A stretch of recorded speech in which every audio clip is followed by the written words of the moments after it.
At the National Memorial Arboretum, the Princess Royal joined the annual armistice ceremony. This is my commandment, that ye love one another as I have loved you. Greater love hath no man than this, that a man lay down his life for his friends.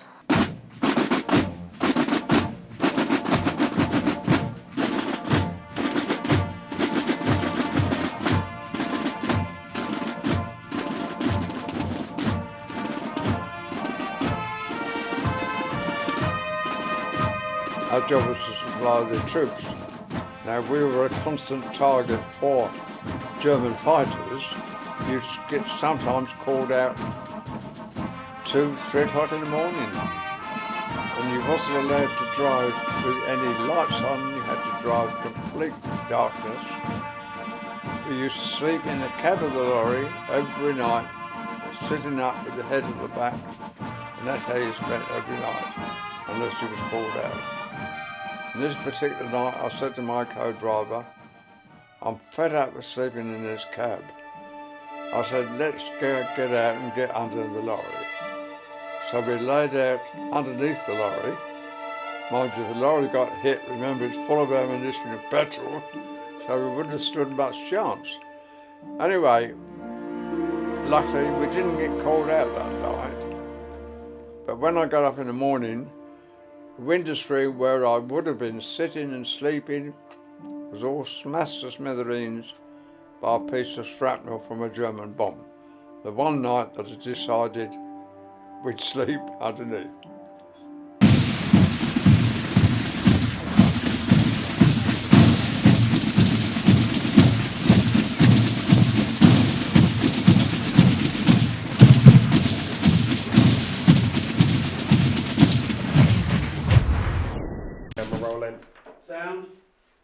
Sound.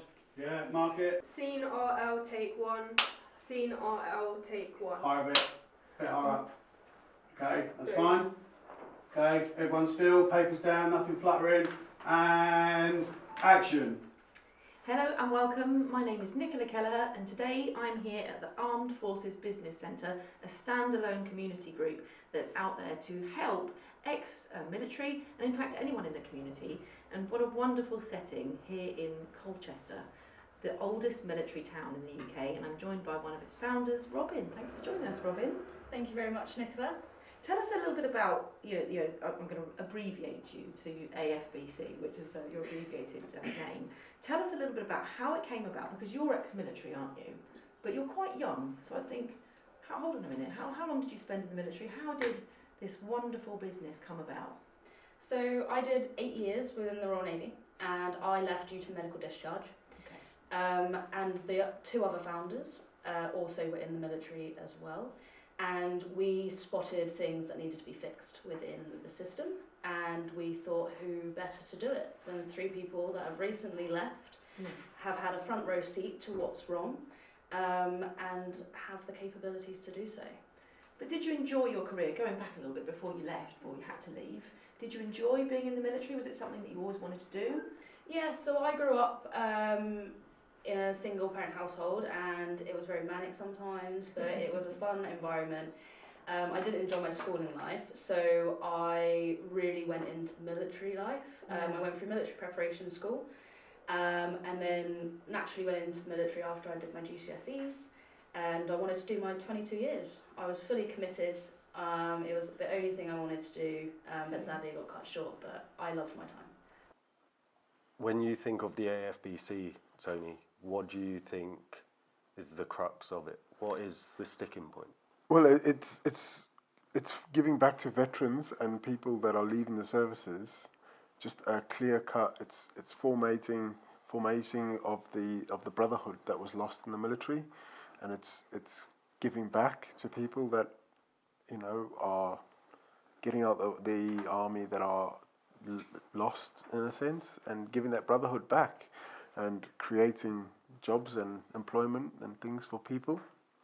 It's empowering the community, really, isn't it? It's when we think about the 5 main elements that we look to support with Operation Echo, it's the community element of that is so fundamentally lacking at the moment. And it's just having that empowerment back to a community where individuals are so constrained by outward perceptions of going to get support or going to ask for help. It's just trying to curb that by saying, we're just here, we're just a hub. Yeah, it is frowned upon in the military, I'd say, is that kind of community aspect of it. It's kind of lost, isn't it?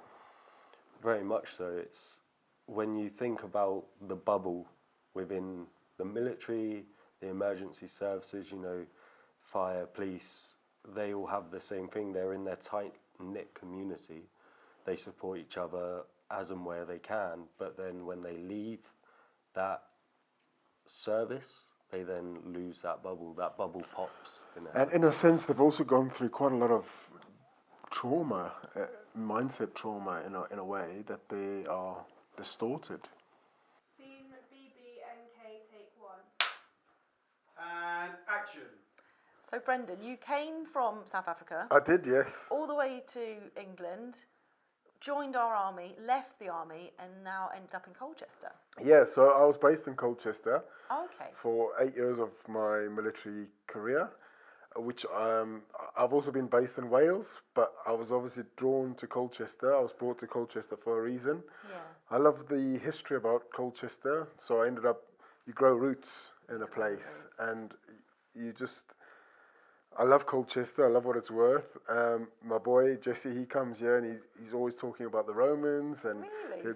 he's telling us, oh, look, there's so-and-so, and I'm like, wow, how does he know that? It is a fascinating town. It does have a massive draw, and I too, at some point, will be in Colchester. I can see the attraction. But what about kind of, you know, civvy life now? Because you're one of us now, right? Yeah. How do you fit in? And did you find it hard or easy? Obviously, being in the military, it's very different to normal civil life. Yeah. There's something that not a lot of many people can't experience, but I've also been on building sites with other people, and the work ethos from a military person into that environment is something else. Okay. So it's you're creating this workforce, in a sense, that is unbelievable, and they don't know their worth. Really? Really. It's something that military people struggle with, Right. is finding their worth in civilian world.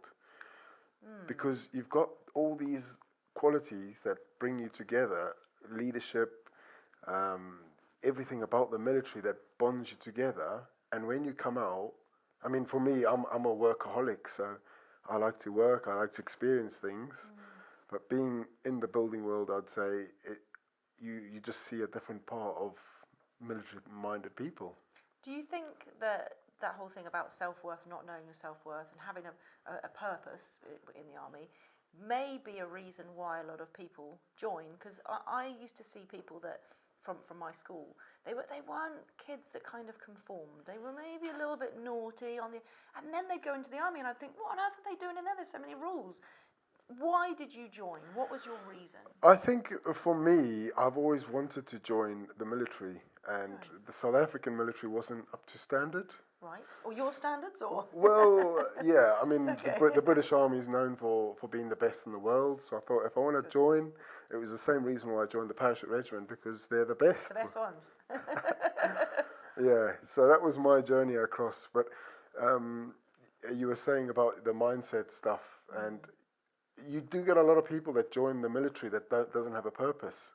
Yeah. And they've lost their purpose. It's the same as school system. A lot of business people are the same people that were told in school that they would amount to nothing. Yeah. And I mean, I was one of them in particular, because I wasn't paying attention. And I suppose in business, it's challenging those kind of things. Yeah. And in the army, it definitely gives you a purpose and belief system in yourself, which is, it's something that I've experienced, obviously. But you also get a lot of people that are lost and that join the military, and it gives them that sense of brotherhood, and it gives them that belonging, which it's a human need in itself.